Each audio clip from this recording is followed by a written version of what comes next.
So let's assume this is the image you want to remove the background and export.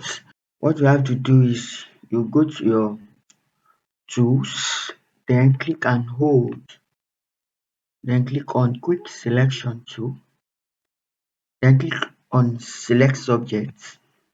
Now go to your layer, click on your layer and press Ctrl C to copy and press Ctrl V to paste.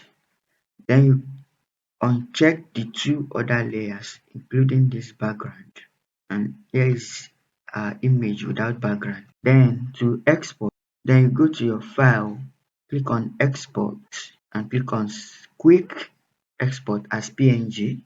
Then you write the name of your file and you click on the file you wish to save, then click on save.